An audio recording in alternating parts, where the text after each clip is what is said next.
जय हिंद दोस्तों, कैसे हैं आप सभी लोग। मैं हूं आप सभी लोगों का दोस्त संचित। और दोस्तों, आज की इस वीडियो में हम लोग बात करने वाले हैं निफ्टी और बैंक निफ्टी में हमारा क्या व्यू जो है वो रह सकता है फॉर टुमारो, क्योंकि निफ्टी की कल पहली बार ट्यूसडे वाले दिन एक्सपायरी है। तो एक्सपायरी का दिन बदला है, क्या एक्सपायरी के डायनेमिक्स भी थोड़े चेंज होते हुए दिखाई देंगे, सारी चीज़ें इस वीडियो में हम लोग समझने की कोशिश करेंगे। आज के दिन जैसा कि हम लोग सोच रहे थे कि जीएसटी के ऊपर एक पॉजिटिव रिएक्शन बाज़ार को मिलना चाहिए, उस प्रकार का बाज़ार को रिएक्शन मिला भी। लगभग निफ्टी 200 पॉइंट ऊपर बंद हुआ, बैंक निफ्टी 350 पॉइंट ऊपर बंद हुआ 54,000 के आसपास। सेंसेक्स में 550 पॉइंट की तेज़ी, लेकिन मिड एंड स्मॉल कैप्स में शानदार तेज़ी थी। अराउंड 2 से 2.25% की तेज़ी मिड एंड स्मॉल कैप्स में देखने को मिली। तो स्टॉक्स में अच्छा खासा जो है वो बाइंग थी, शॉर्ट कवरिंग थी, आप जो मर्जी बोल सकते हैं। बट ओवरऑल बाज़ार ने जीएसटी नंबर्स को सलाम किया है। अब कल के लिए हम लोग क्या स्ट्रेटेजाइज कर सकते हैं, क्या पूरी तैयारी हमारी होनी चाहिए, सब चीज़ें इस वीडियो में डिस्कस करने वाले हैं। तो दोस्तों, वीडियो शुरू करने से पहले चैनल को सब्सक्राइब कीजिएगा, बेल आइकन को दबाइएगा और इस वीडियो का लाइक ही हम रखते हैं लगभग 1500 लाइक्स, जो कि आप पूरा कर ही देंगे। तो चलिए, आप ज़्यादा टाइम वेस्ट ना करते हुए वीडियो को शुरू करते हैं। सबसे पहली चीज़, अगर मैं ग्लोबल मार्केट्स की बात करता हूँ, आज अमेरिका बंद है, लेबर डे के अवसर पे वहाँ पे छुट्टी है आज। तो अमेरिका से तो कोई क्यूज़ मिलेंगे नहीं। यूरोप भी म्यूटेड है, क्योंकि अमेरिका बंद रहता है तो यूरोप अपनी क्या चाल चलेगा, वो भी फ्लैट है, कुछ भी मूवमेंट यूरोप में भी नहीं है।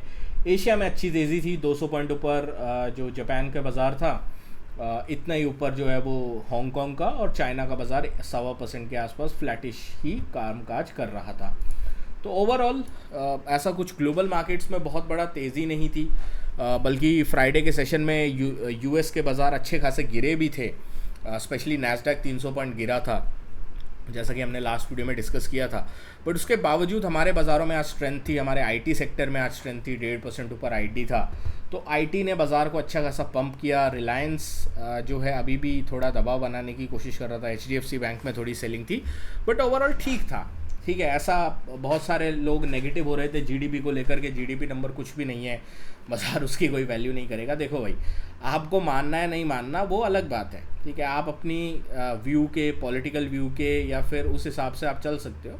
बट यहाँ पे देश की बात हो रही है, तो देश की बात अगर आपको करनी है तो अपना पॉलिटिकल एक व्यू जो होता है या फिर उस तरीके का व्यू आपको एक बार साइड में रखना होगा और देश के बारे में, देश की इकनॉमी के बारे में सोचना होगा। अब चाहे के कर्व देश की इकनॉमी ग्रो कर रही है या कैसे भी, एटलीस्ट ग्रोथ तो है। 7.8% की ग्रोथ है। नॉमिनल जीडीपी अब आप कहोगे बहुत लो है, क्योंकि 7.8 प्लस 1.5% का इन्फ्लेशन, 8.9% ही नॉमिनल जीडीपी आती है।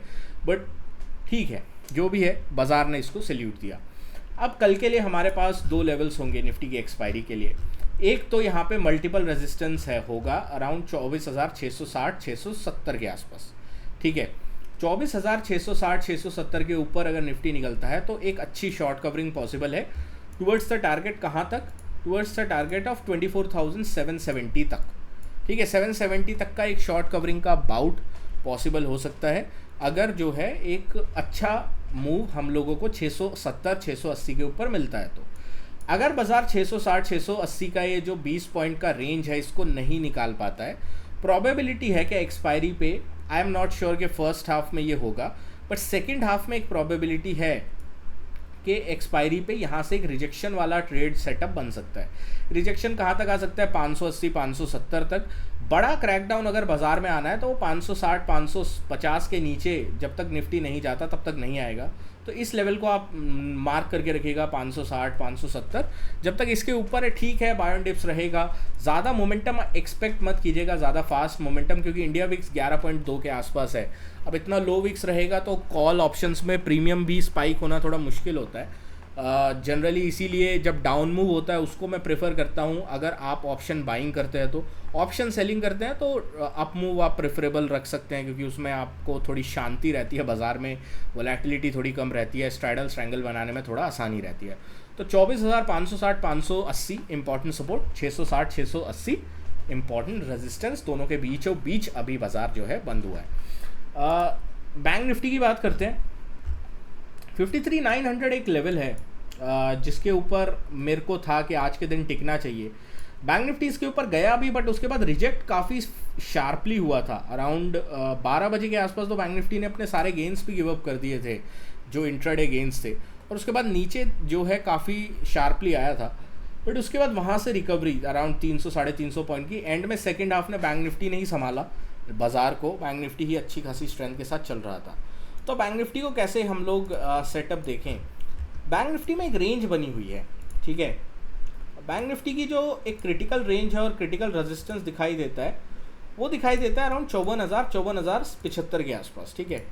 तो 54,025 से लेकर 54,025 से लेकर 54,075, अगर ये लेवल बैंक निफ्टी निकालता है तो एक प्रोबेबली जो है बनेगी हमारी प्रोबेबिलिटी अराउंड 54,300 तक एक बार के लिए मार्केट अटेम्प्ट कर सकता है। इस चीज़ को हम डेफिनेटली देख सकते हैं। ऑन द डाउन साइड में जब तक बैंक निफ्टी इसके ऊपर है 53,800 850 के ऊपर है, ठीक है। 53,850 के नीचे जैसे ही बैंक निफ्टी ट्रेड करना स्टार्ट करता है, दोबारा से ये जो लोज हैं यहाँ तक जाने की प्रोबेबिलिटी बन जाएगी। दैट वुड बी अराउंड 53,600 के आसपास, ठीक है। इसका हम लोग थोड़ा ध्यान रखेंगे। सेंसेक्स की बात कर लेते हैं। सेंसेक्स की अगर मैं बात करता हूँ तो अभी भी 83,700 जो एक पिवट लेवल मैंने डिस्कस किया था, वो उतने एग्रेसिवली नहीं निकाल पाया, बहुत ही जिटरी प्राइस एक्शन है। तो मेरे लिए क्या रहेगा, 80,300 350 एक क्रिटिकल लेवल है। अगर कल के दिन सेंसेक्स 80,300 के ऊपर सस्टेन करता है, बाय एंड डिप्स की स्ट्रैटेजी अपनाएंगे, टारगेट रहेगा 80,600 का। कल सेंसेक्स की एक्सपायरी नहीं है, याद रखिएगा, निफ्टी की एक्सपायरी है, तो पोजीशंस उस हिसाब से बनाइएगा। और 80,300 350 के नीचे अगर सेंसेक्स ट्रेड करता है तो 80,000 तक की जगह जो है वो सेंसेक्स में प्रोबेबली दिख जाएगी। प्रोबेबली जो बाज़ार है वो थोड़ा टाइम ले रहा है। ये जो नई एक्सपायरी डेज आए हैं उसमें ऑप्शन प्रीमियम किस तरीके से डीके होता है, ऑप्शंस की चाल किस तरीके से होती है, उस हिसाब से जो है बाज़ार जो है अपनी चाल समझने की अभी के लिए कोशिश कर रहा है। तो इस वजह से थोड़ा आज के दिन मूवमेंट स्लो था। आई होप कल थोड़ा मूवमेंट फास्ट हो, जिससे ऑप्शन बाइंग में भी थोड़ा अच्छा जो है वो प्रॉफिट बनाने को मिले लोगों को, क्योंकि ज़्यादातर आपको पता है ऑप्शन बाइंग वाले ही ट्रेडर्स हैं जो जनरली इंडिया में ट्रेड करते हैं। तो क्योंकि मार्जिन बहुत ज़्यादा लगता है ऑप्शन सेलिंग और फ्यूचर बाइंग में, तो उस चीज़ का हम लोग थोड़ा ध्यान रखेंगे। बाकी कोई भी लेटेस्ट अपडेट होगी, लेवल्स होंगे, मैं टेलीग्राम पे अपडेट कर दूंगा, आप ज्वाइन कर सकते हैं, डिस्क्रिप्शन में लिंक है। Thank you so much for watching guys. जय हिंद, वंदे मातरम।